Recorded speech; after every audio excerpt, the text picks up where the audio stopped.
Please subscribe my YouTube channel and click on bell button to get latest videos, and don't forget to like and share this video.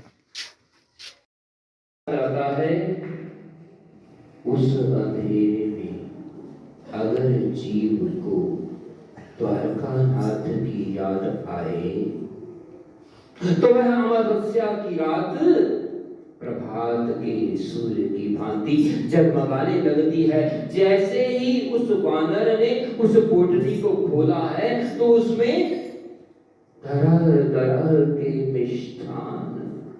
अब सोचो, एक वानर अगर किसी से छीन कर ले भी आया होगा तो जलेबी लाया होगा या लड्डू लाया होगा या कुछ भी लाया होगा, लेकिन उसको पोटली में बांधना भगवान ने वानर की जाति को नहीं सिखाया है। सो पोटली खोली गई है, विधिवत ढंग से गांठ खोली गई है, उसमें विभिन्न प्रकार के व्यंजन हैं। लाकर उस वानर ने द्वारकानाथ के सामने, जो चट्टान के सामने जगह है, वहां पर उस पोटली को रख दिया है और फिर आराम से वह वानर पीछे होकर बैठ गए।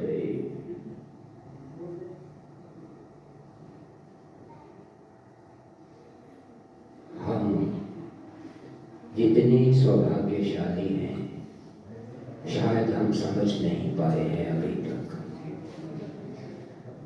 आज मैं मन की गहराइयों से आपसे एक प्रार्थना करता हूं कि मैं ऐसा मूर्ख हूं, ऐसा ठाकुर आपके मेरे समक्ष हर दम उपस्थित है। सदग्रंथ श्री भक्त और भगवान के पहले पन्ने से मैं एक साल में आगे ही नहीं बढ़ सका। पहले पृष्ठ पर लिखा है कि मेरी घटनाओं का, मेरी लीलाओं का संकलन करना है, प्रकाशन करना है और उनका प्रचार करना है।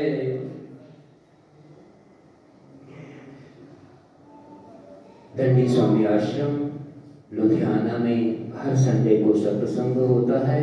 वहां पर एक दंडी स्वामी थे जिनको सब गुरु मानते थे। यहाँ पर द्वारकानाथ भगवान हर वक्त हर इंसान के सामने कभी निराश हैं, कभी मुस्कुरा रहे हैं, कभी डट कर मुस्कुरा रहे हैं, कभी खुलकर मुस्कुरा रहे हैं। और उस प्रांगण में होने वाले संकीर्तन का आरंभ जब होता है तो 2000 की हाजिरी होती है, 2000 लोग एकत्रित होते हैं, तब सत्संग आरंभ होता है। और जब सत्संग पूरे 4 घंटे चलता है,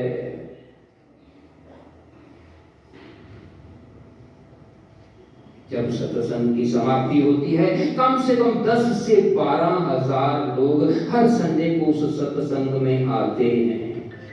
एक संत थे वहां पर, एक गुरुदेव थे वहां पर, उनकी याद में उनके कृपा पात्रों ने, उनके चाहने वालों ने अपने सत्संग को कितना विशाल रूप दिया।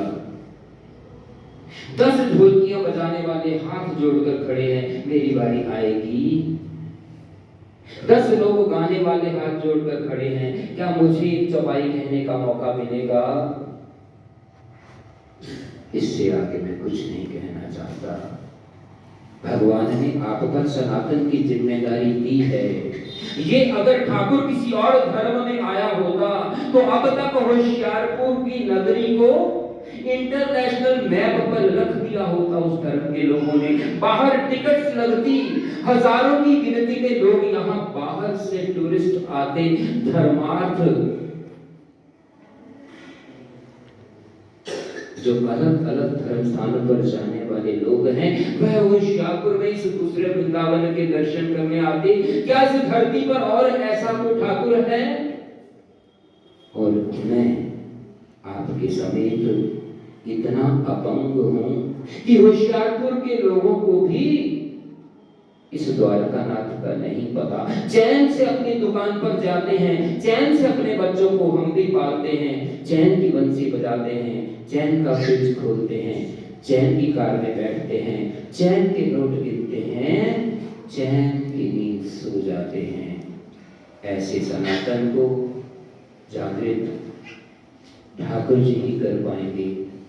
1000 साल गुलाम रहने के बाद भारत के लोग अभी भी शायद उस मानसिकता से बाहर नहीं निकले हैं। गौशाला कुष्ठ आश्रम के सामने राकेश मनगोटिया जी मेरे बचपन के साथी नहीं कहूंगा, संत कहूंगा, जिन्होंने अपना जीवन, संपूर्ण जीवन अपने गले का इस्तेमाल गाय के चारे को एकत्रित करने के लिए करने वाले संकीर्तन के लिए किया। 3 हफ्ते से मैं उनसे निवेदन कर रहा था, आप हमारे मंदिर में आया कीजिए, हर संडे को हमारे पास हमें कुछ ना कुछ अपनी वाणी के साथ सुनाया कीजिए। 2 मिनट में 3 मिनट में एक छोटा सा भजन उनसे फिर कहूँगा, प्रार्थना करूँगा।